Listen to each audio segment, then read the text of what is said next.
Dulu semua orang ngotot kalau pidato harus pakai mulut secara langsung.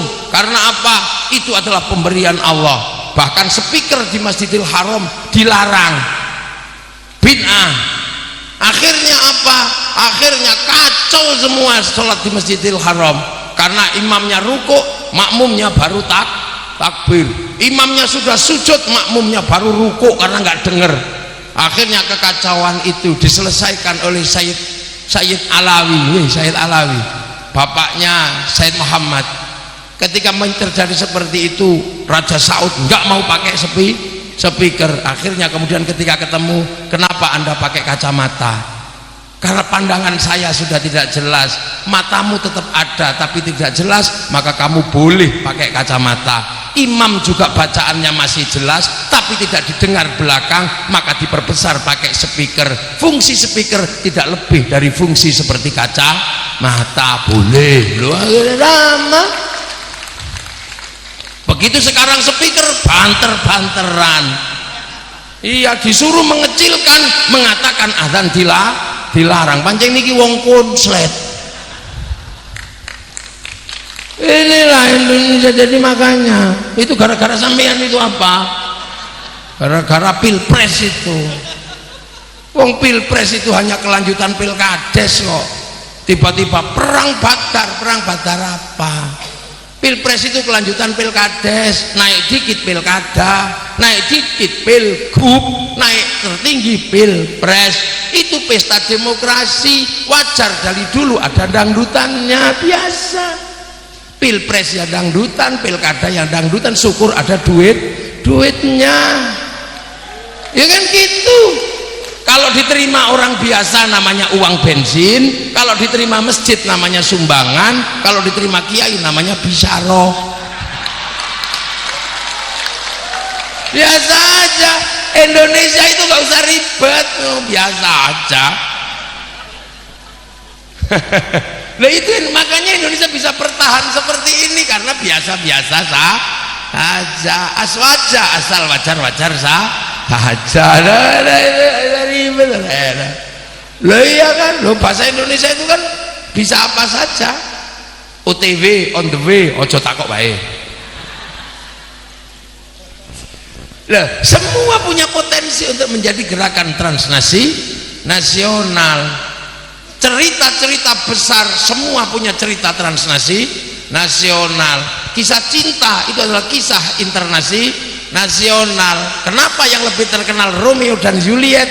Karena cerita Romeo dan Juliet dimiliki oleh bangsa yang hari ini menjadi pemenang, padahal kita punya segalanya. Mereka punya kisah cinta Romeo Juliet.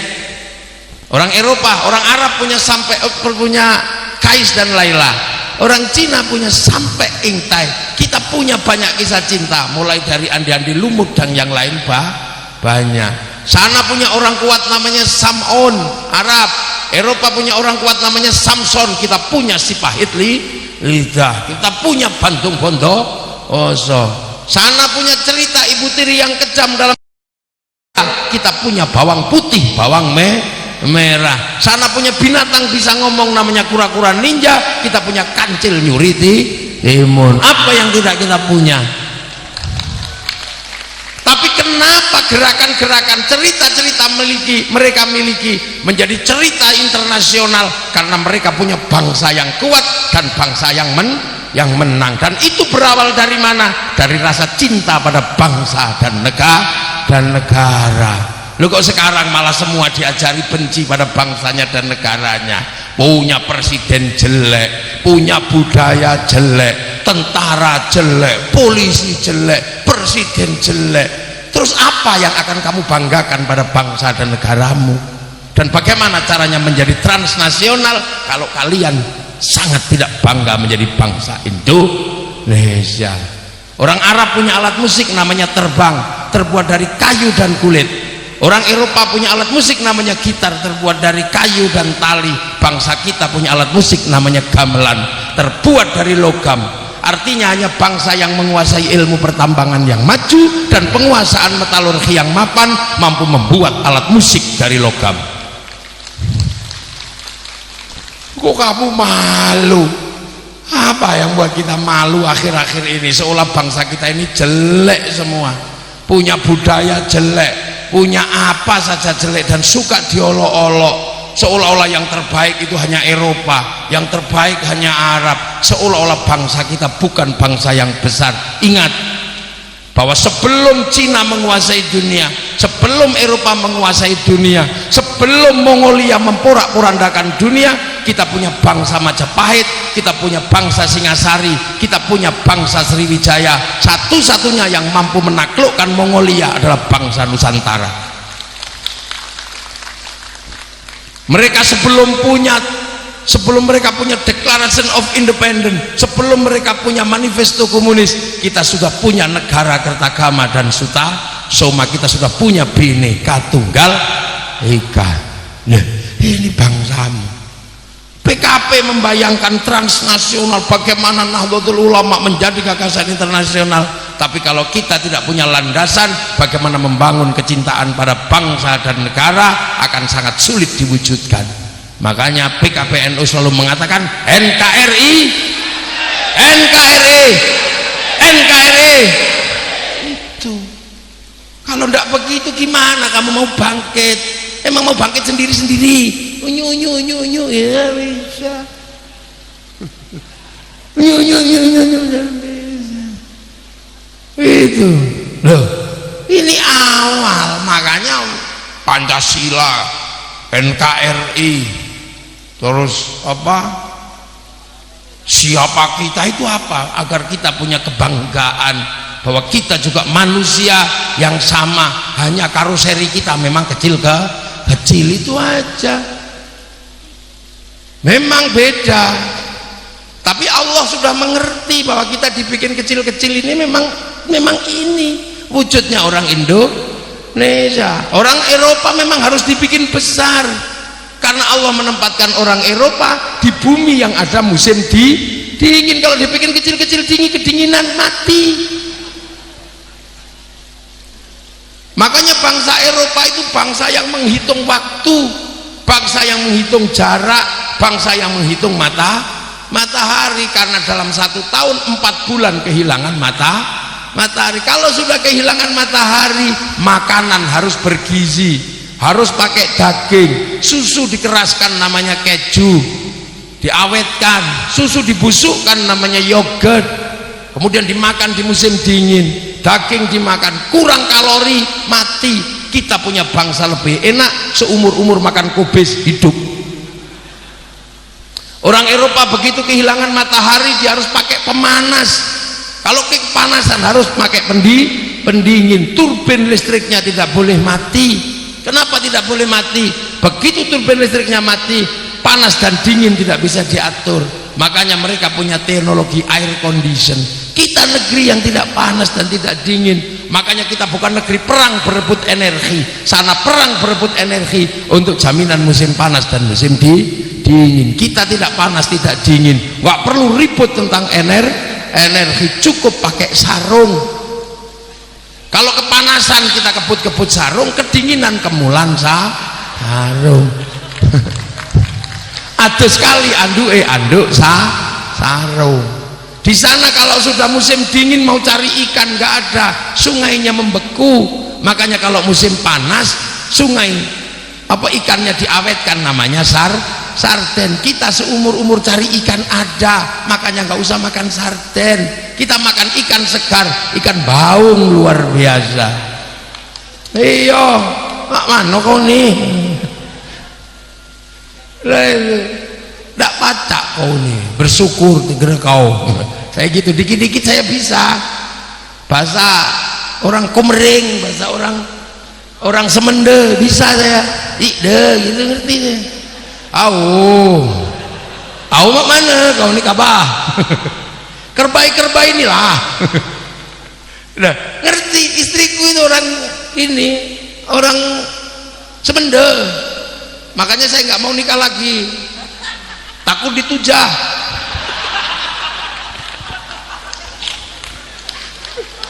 Istriku itu orang Oku Selatan. Mas, nikahlah kau, kutujah kau. Jadi saya sebenarnya berani, tapi dia lebih berani. pakai kuduk katanya. Aku tujak kau pakai kuduk Mas kalau nikah lagi. Aduh jangan.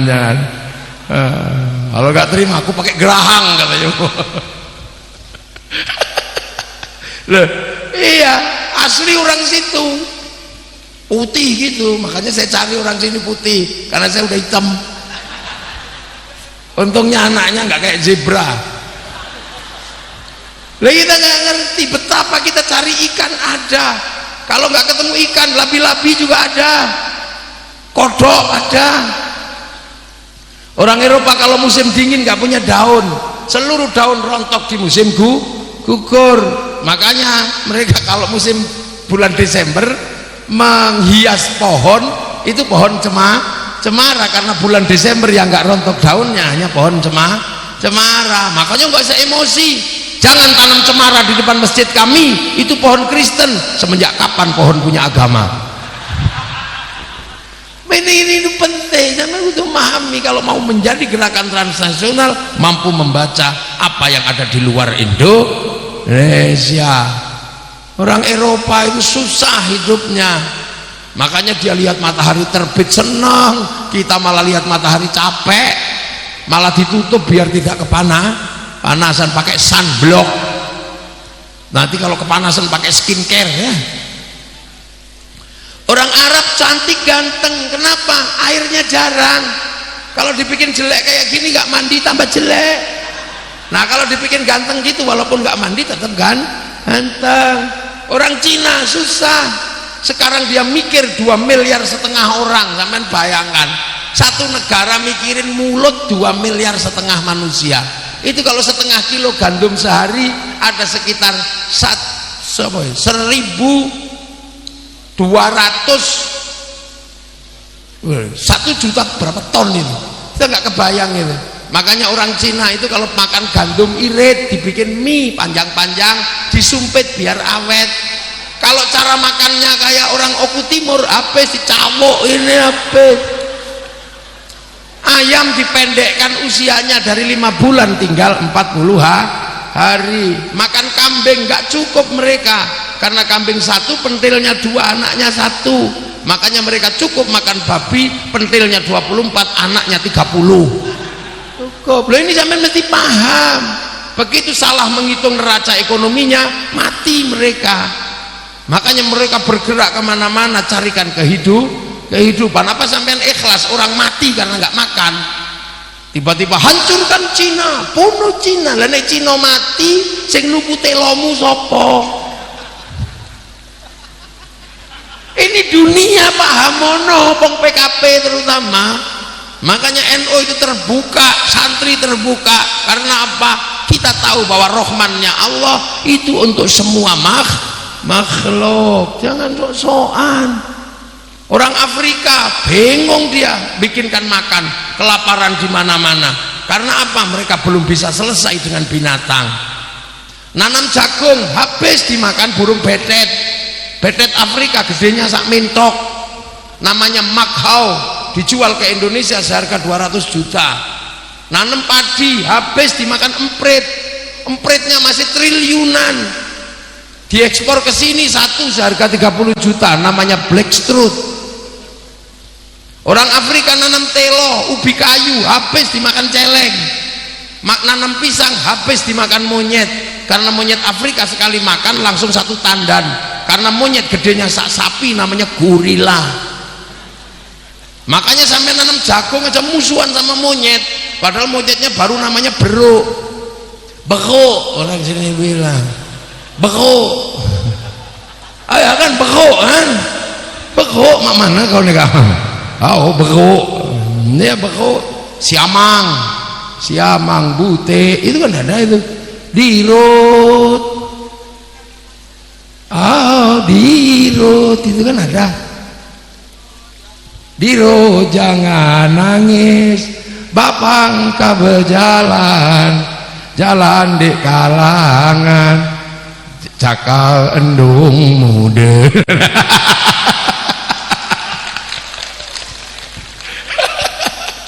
Loh, itu makanya teman, masya Allah, jadi orang Indonesia itu nikmatnya luar biasa. Apa yang kita nggak punya? Makanya kalau gelombang krisis kedua dunia, jawabannya adalah Indonesia. Krisis kedua dunia, krisis energi, krisis pangan, dan krisis krisis udara, krisis pangan, krisis air, dan krisis energi. Berbicara pangan, makanan kita berbagai dinamikanya, dari porang sampai gadung, sampai nasi, sampai tales, sampai suwek, sampai gembili, ada semua. Jagung ada, ya makanan apa saja ada. Air kita melimpah, energi tinggal pilih. Butuh energi angin, kita pantai terpanjang dunia.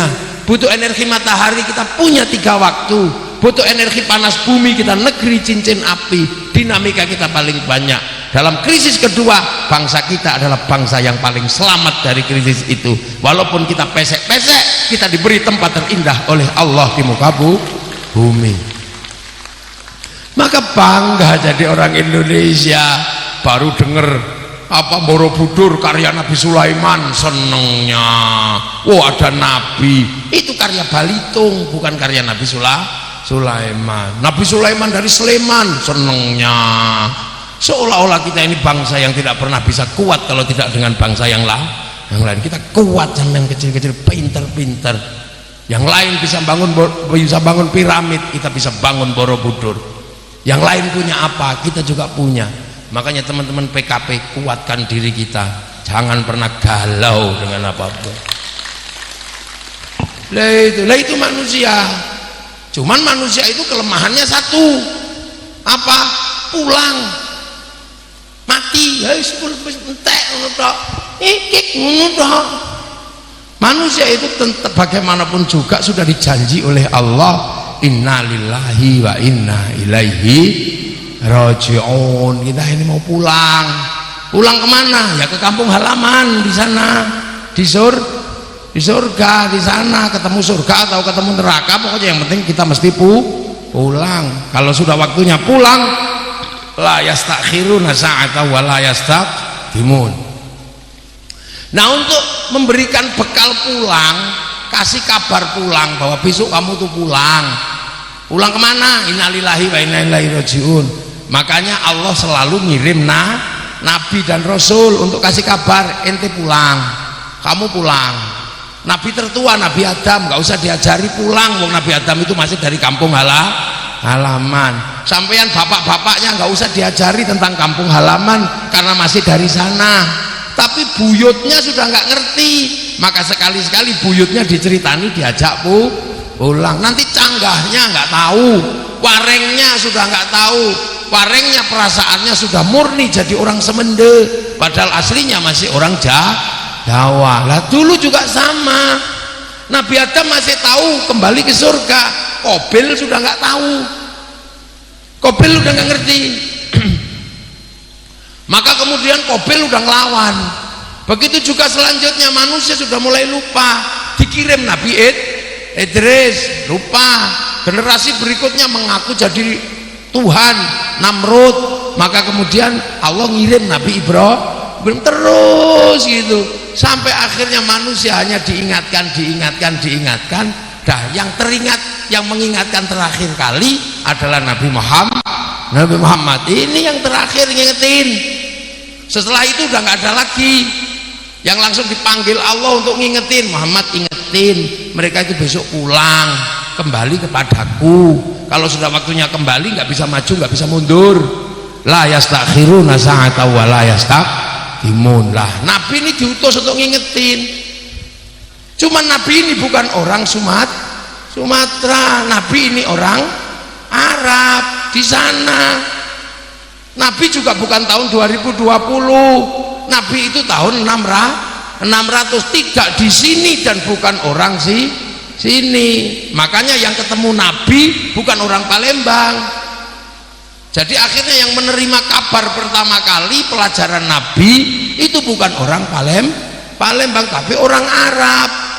Namanya Abu Bakar, Umar, Utsman, Ali, itu Bilal. Itu makanya mereka ini yang ketemu Nabi, orang sini belum ketemu. Makanya kabar tentang manusia yang kembali ke langit itu di Arab sana. Yang ketemu namanya sahabat. Makanya orang Arab yang ketemu Nabi namanya sahabat. Karena sahabat itu orang Arab, maka namanya Abu Bakar. Maka nggak ada sahabat namanya Joni, nggak ada. Itu namanya apa? Paidi, nggak ada. Apalagi wali apa? Wali Mukidi, nggak ada. Ya kabarnya di sana, kasih Quran, hidup bersama sahabat, mengajarkan ya sahabatku ini loh. Akhirnya sahabat bilang, aku tuh diperintah Nabi begini, aku itu begini. Diajari Nabi pelan-pelan, diajak hidup serumah, diajari, diulang. Ini namanya sahabat. Kabar itu masih di sana. Terus ada orang pengen belajar kepada Nabi, kebetulan karena Nabi ini manusia, Nabi meninggal, akhirnya nggak ketemu sama Nabi, ketemunya sahabat. Nah, orang yang dapat kabar dari sahabat tidak ketemu langsung dari Nabi namanya tabi'in.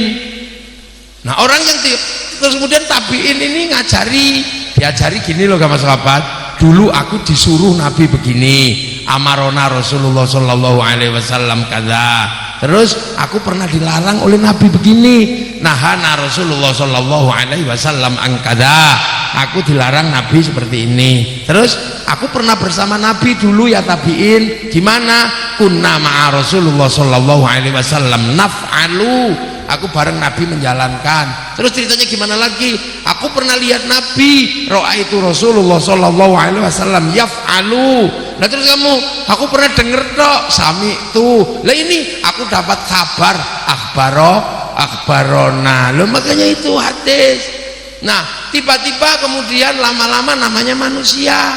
Sahabat ini juga meninggal. Akhirnya ada yang pengen dapat kabar, datang ke tempat tabi'in. Nah orang yang dapat kabar dari tabi'in namanya tabi'ut tabi'in, pengikutnya pengikut. Setelah itu orang pengen dapat kabar lagi, nggak ketemu tabi'in, ketemunya tabi'ut tabi'in. Orang ini disebut tabi'ut tabi'in sampai akhirnya terus dapat kabar dapat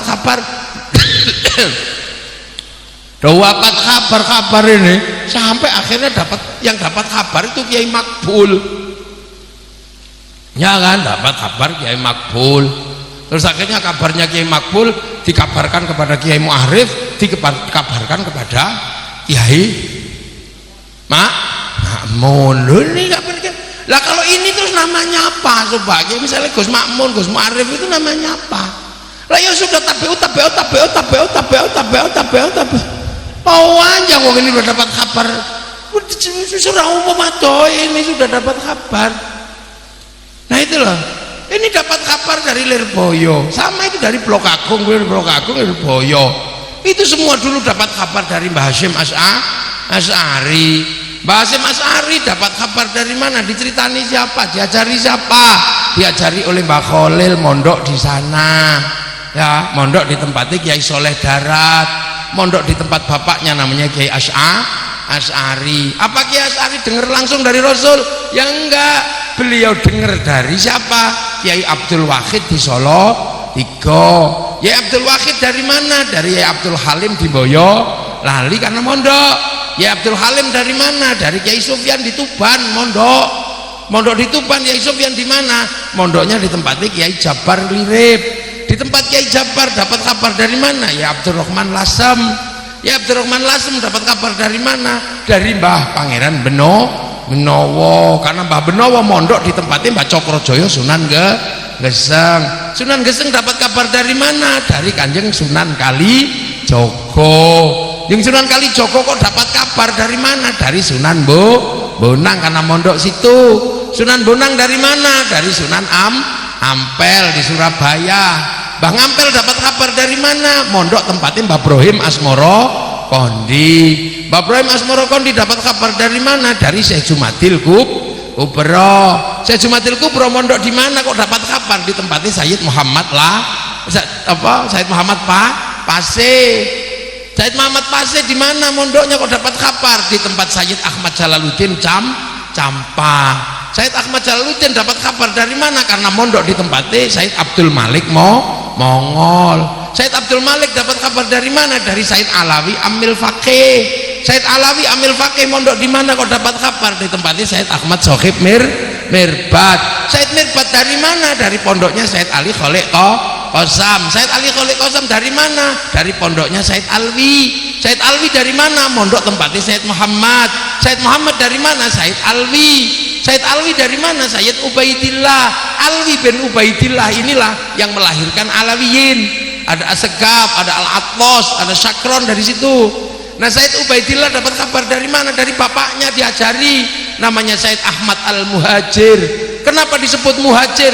Karena hijrah menghindari konflik Banu Hashim sama Bani Umayyah, karena perang berebut kekuasaan. Said Ahmad Al-Muhajir dapat dari mana mondoknya? Dapat dari Said Isa An-Naqib. Said Isa dari mana? Dari Sayyid Muhammad. Sayyid Muhammad dari mana? Sayyid Ali Uraidi.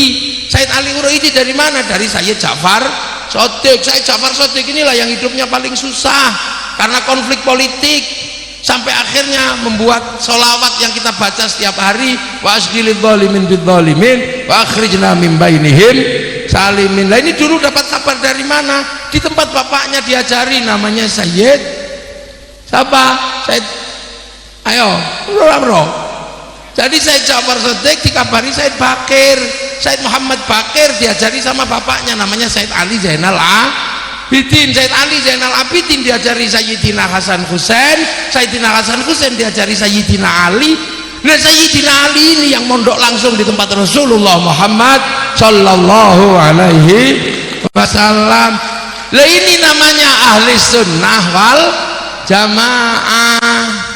Makanya kita ini diajarkan tentang sirotol mustaqim, juga diajarkan sirotol ladzina an'amta alaihim. Nah, orang-orang yang sudah kita belajar kepada beliau mati ninggal. Nah, orang Islam kalau ninggal disuruh kuburannya disuruh ngubur, suruh nengok, fazuruha, di situ suruh doakan. Nah, berhubung yang doakan banyak nggak bisa sendiri-sendiri, maka doa bersama namanya setahun sekali khol. Karena kita punya gurunya meninggal ziarah dan khol. Makanya yang tidak punya guru dan tidak ziarah ya tidak khol, karena gurunya langsung Quran sunnah. Tok lho bedane. Jadi kholnya ya di perpustakaan. Wong nggak ada guru, jadi sampean nggak usah heran saya tidak khol. Ya nggak apa-apa, wong kamu nggak punya guru. Nah, gurumu itu nggak mati. Oh, gurumu kertas, Syekhul Gugli nggak mati. Nah, itu bedanya. Makanya kita khol. Akhirnya dengan kita khol, kita tahu urut-urutannya. Oh, ternyata zamannya Mbah betul. Kok Mbah sampean? Zamannya Gus Makmun, ini sudah zaman sinetron, zaman handphone. Zamannya Mbak Makbul, zamannya Gus Muarif ya sik padha iki ngene. Lah zamannya Mbak Makbul beda. Sing didepi niku sinten? Orang-orang hebat zaman spiritual. Maka Mbak Makbul kondang dengan kemampuan spiritualnya. Sami karena Mbak Makbul belajar tenggene Mbak Khotib curah kates, orang alim yang ahli tirakat. Sampean didoni langsung gudiken sama Mbak Khotib.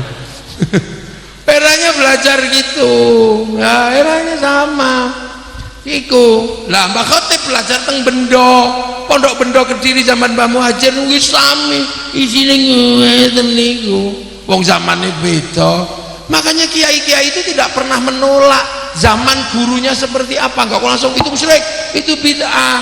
Kenapa? Sanad ilmunya mengajarkan bahwa ada era yang berbeda, ada ilmu yang berbeda. Lah yang nggak punya guru nggak ngerti zamannya, opo musyrik. Suwe-suwe kok lambene musyrik dhewe lho. Lah gitu loh. Ini kesadaran waktu, kesadaran tempat, kesadaran zaman, kesadaran makan. Ya niku.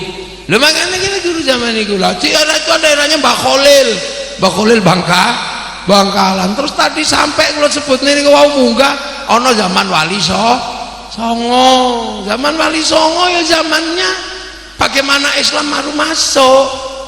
Makanya zamannya zaman Wali. Lho kok iso zaman wali? Lah niki kadang ono sing takok. Islam masuk ke Afrika oleh panglima perang, Islam masuk ke Eropa oleh panglima perang. Kenapa yang masuk ke Indonesia kok wali? Lah iki ono sing takok. Banyak wali tidak, lah kowe iki ora turunan wali, dadi wis ngerti nek kowe ora bakal paham. Wong munggahmu iku Google. Itu wali. Lah kenapa wali? Karena Indonesia sebelum Islam masuk agamanya Hindu. Hindu itu yang boleh ngomong agama niku namanya Brahmana. Kasta tertinggi yang sudah tidak takut apapun. Kasta di bawahnya kesatria, para raja, gak boleh ngomong agama. Di bawahnya ada kasta Wesya, pegawai, gak boleh ngomong agama.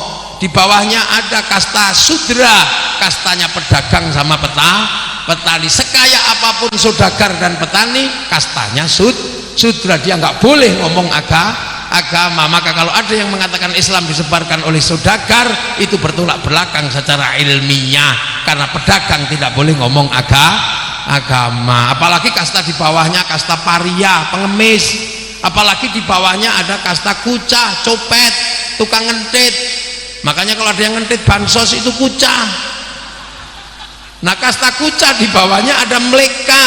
Mleka itu maling, tapi kalau ketahuan takut lari, tutupi motone. Di bawah itu ada kasta yang paling jelek namanya candala, begal, tapi kalau konangan berani menunjukkan mukanya. Itu kalau mati reinkarnasi jadi tikus. Nah inilah makanya Islam tidak bisa diajarkan oleh saudagar. Makanya pergerakan saudagar tidak mampu menembus Nusantara. Akhirnya yang datang para wali. Wali-wali inilah yang sederajat dengan Brahmana, sama-sama la khaufun alaihim walahum yahzanun. Lah terus ada yang nanya, referensinya mana? Buktinya mana wali bekerja? Wali kok petakokno referensine? Wali itu kalau bekerja tidak pakai apa-apa, orang nganggo buku. Karena wali itu kalau kerja langsung online, download langsung sana di filenya Allah, namanya Lauhil Mahfuz. Kan Allah sudah melihatkan kita punya file, punya cloud di langit sana. Yang itu orang Yahudi Nasrani menyebut dengan nama Tabut Sulaiman, orang Yunani menyebut kotak Pandora, nah orang Jepang menyebut kotak Doraemon. Nah di sana di download qalu rabbuna Allah tsumma istaqamu tatanazzalu alaihimul malaikah alla takhafu wa la tahzanu. Jadi langsung download. Makanya kalau download biasanya 10 tahun gini, 15 tahun download. Makanya kita enak karena punya wali, wifi-nya gede. Makanya kalau kita kirim doa, kirim apa, nggak punya wifi, kita pakai wifi-nya wali ila hadratin nabiyil mustofa. Sama seperti kita kirim gambar, nggak punya wifi, cari wifi gratisan ke warung.co.id, sama aja.